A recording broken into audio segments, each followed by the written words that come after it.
Welcome back. Of course, last discussion we talked about the harsh economy and how to, pave way to create financial freedom. And on to the next, we're going to be talking about the bill to reduce things that increase rental fees in Enugu State past first reading.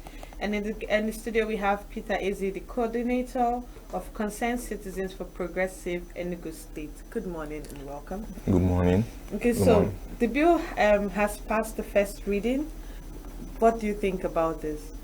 I think it's a wonderful one. Okay.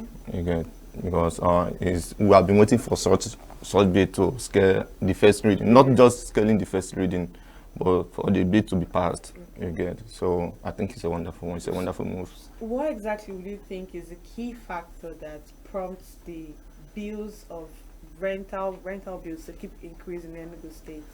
Yeah, I think one is unemployment. That is one. Two is the negligence of people's crime by the government. You get. Then another one is the greediness of the landlords. Actually. You get. So that is the major key fact that make the rent to be increasing every day. Most times it's not even the rent. Most times you have the agent fee that is almost the same amount with the rent that people are supposed to. That is where the unemployment comes in. You Okay. get, because when you don't have something doing, you have to look for a way, to get money. You get. So because rent stuff is not always things that comes every time. You get. So when an agent wants to make money, has to put a lot of money, a lot of instead of taking 10%, the person might put like 50%. Making it landlord's fee maybe about 300,000. Then agent's own will be like 200. You get. It's outrageous. You get. But because the person is not employed, is not engaged, so the person will now have to put more because it's not something that comes every time. You get. Right.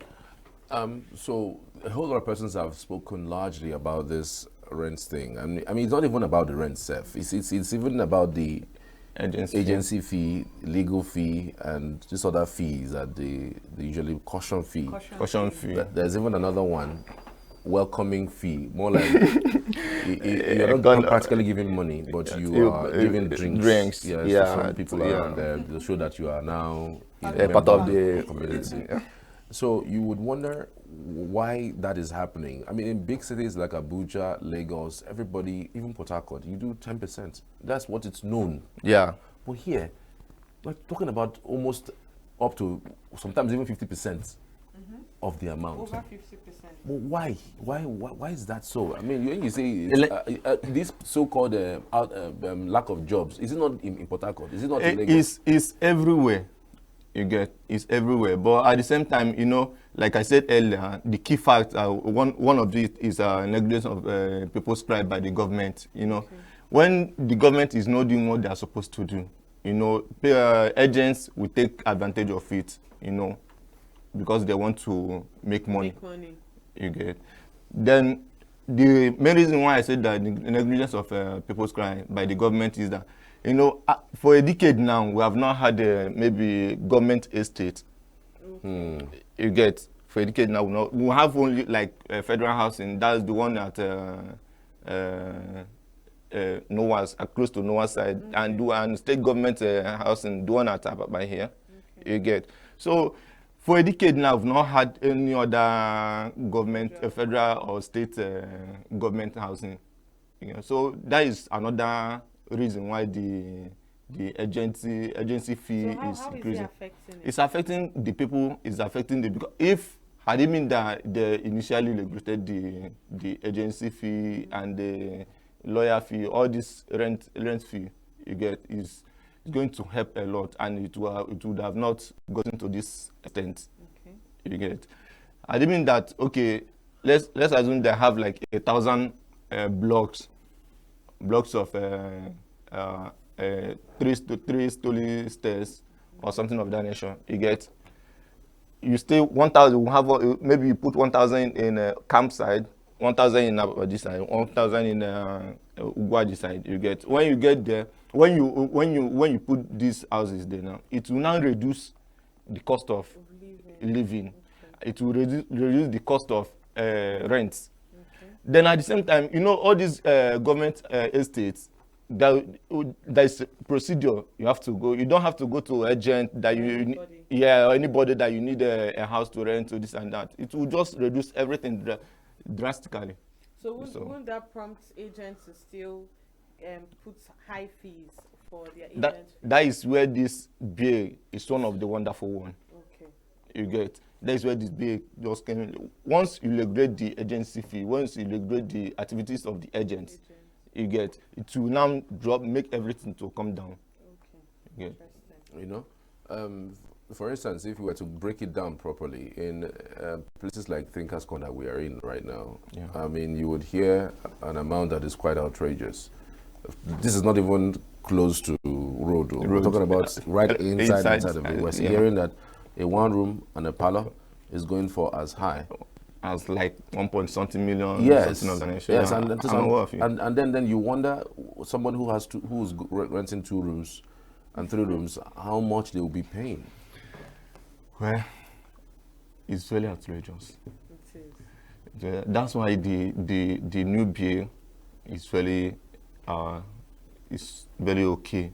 It's a people-oriented bill, and we the citizens have to push for it to be passed. You know, it's one thing for that bill to pass first reading.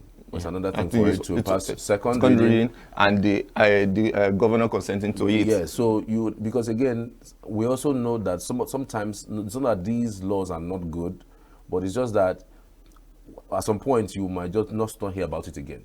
Yeah. You know, these are the kinds of bills you put as acceleration on, and then it goes through and fast. I also see that Lagos is looking to also do something, emulate what Enugu has done, because there was a message that, you know, was had gone viral, where and the senior special assistant to the governor on, you know, housing did, you know, say that, you know, he was reacting to Enugu's new bill. He was saying that Lagos is coming soon, but they have to deliberate on it to be sure what they actually want.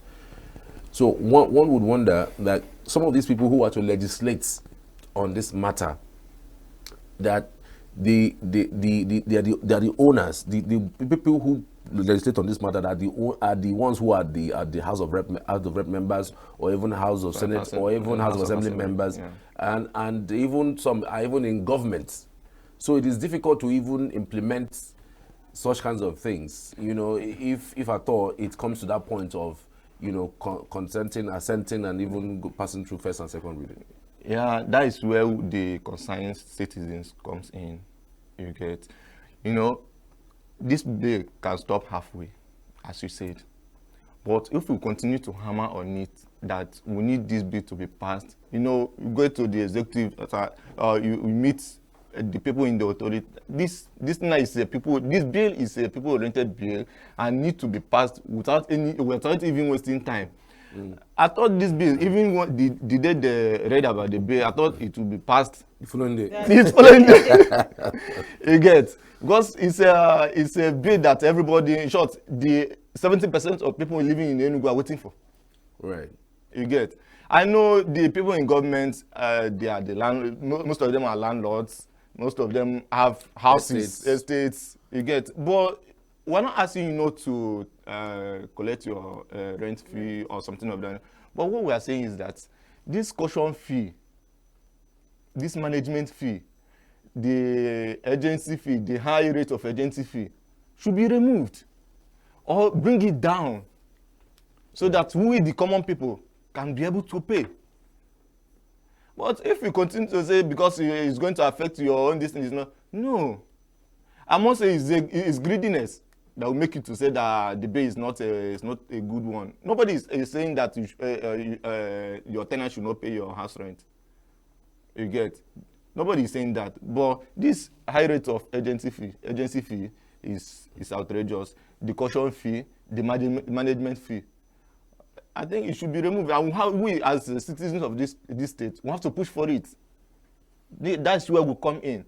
Honorable Kemba did a wonderful work. he did a nice job by bringing it up. And at the same time, I want to thank the co-sponsors, like somebody like Ezih, who happens to be my boss. You get the idea is this bill should be pushed for it to be passed. So I'm calling on all the citizens of this state, all the concerns, the people that as in people that will help to make sure that this bill is passed, to come up. Let's support this man. Let's support Okemba and the co-sponsors so that this bill will be passed. I want to get something straight. Charles mentioned houses in around this area for 1 point something million naira, and the bill that is being passed now is to regulate rental fees and the rest of it. As a landlord, if I'm a landlord, are you supposed to tell me how much to put on my own building? You know, you as a government, you know, when you check and balance, you know how much this house worth. You get. I know it's your property, but as a government, if government comes in, they know the worth of any house. Okay. You get. Let's assume that the house is saying that it's cost about 1.7 million, 3-bedroom and parlor that cost about 1.7 million. Government can come in and say no. All the landlords should make their maybe 3-bedroom and parlor. Maybe you are staying in the independence layout or your house is in the independence layout. Make it 1.2 million. I know I'm not supposed to, or the government is not supposed to tell you, but the government should make it fair for the common man. It's the government that will tell you this is what we are going. Okay, let's assume now. You know there are some people that their shop along the Ababa. Are you saying that because it's your shop that the government is not supposed to break it when they want to do something? No, that's quite different from it. But what I'm saying is, if you can't afford to live in my house, it's fine. Okay. I mean, that's why it's my house, and I wanted to pay this amount of money because of maybe the money I have spent in building this house, and you know, maybe importation costs and the rest of it. Let me tell you one thing our people don't understand. House is a long-term investment. You get, and our people always think that once they build a house, they want to get the money immediately. Okay. You get. If let's assume that I must tell you, you cannot get back the money you spent in building house within 20 years. If you understand that house is a long-term investment. But our people thought that building is something you get maybe within a year, you take your money back. No. Okay. You get. Right. Okay, so it's quite confusing what you say, because the amount of monies you use in building a 3-bedroom flat right now is not the same that was used 10 years ago or 15 years ago. It's true. But what I have seen is that those who even have that house that was built 10, 15 years ago are pegging it at the same price somebody who just finished building their new houses, today. So how does government put prices at different times? Because you can't, if I tell you my house is a new house and maybe I repaint it, I put another coating around it to make it look new so that it will be on the same par with that. Then the other person who just finished building, we know that you saw this house go up and you saw that it was painted and it was good. So how do you get that dichotomy? Because the house that was built 10 years ago cannot be the same price with the brand new house in the same area that has just been built. I want to say the house that was built 10 years ago, and the whole stuff is just, the major problem we are getting at, when you get to a modernized house, house that have the POP, or the house that built 10 years ago cannot be the same price that have the same. People renovate houses. People once you make it, you renovate it and upgraded it. It's going to be the same price, because the house is there. Well, I spent money to do this renovation and buying new things. It's going to have the same price with one you build now. Wow. Okay. You get, because you remove it, you just upgraded it and it becomes a new one. So there is no, you can't just say the house is old, they built it 10 years ago and this one they just built it now. That you have to this one have to be higher and this one have to be no. All right. Let's just talk you through a few of the content of the bill. Number one, ensure that anyone who wishes to be a land agent or manager must be certified. That there is a 10% ceiling for both agency and legal fees. The percentage can be negotiated lesser, but never above 10%. As a matter of fact, this is actually what's going on. People have prided themselves. I mean, they've put themselves in that cocoon of being a land agent or a land manager, and they go about collecting monies without even being a registered agent. The government is saying, according to this bill, that the person must be registered and must be known, and also must pay taxes from that particular amount earned. That the tradition of caution fee must be prohibited. If it was in this Enugu state that I heard the very first time about anything called caution fee. I'm not sure that they're doing that thing in Abuja or Lagos or Port Harcourt, but this Enugu I heard caution fee. And the idea around caution fee is that it's another way of stealing from the tenant. Because we've seen tenants even complain that the caution fee that they pay are not given to them. But the landlord will say that the reason why the caution fee is collected, just in case that you spoil anything within the household, that you would have to pay by using the caution fee to basically replace it. But again, people have said that it really doesn't make any sense, as a matter of fact. That the defined duration for notices is stipulated, and that government is a ministry or agency is giving the powers to make further regulations on housing issues in Enugu State. So we would keep an eye on this development and bring you up to speed when anything develops. I want to say a very big thank you to Peter Ezih. He's a coordinator of Concerned Citizens for Progressive Enugu State. Many thanks for your time. We truly appreciate your insights. Thank you so much. Thank you. Save Nature TV. News in your pocket.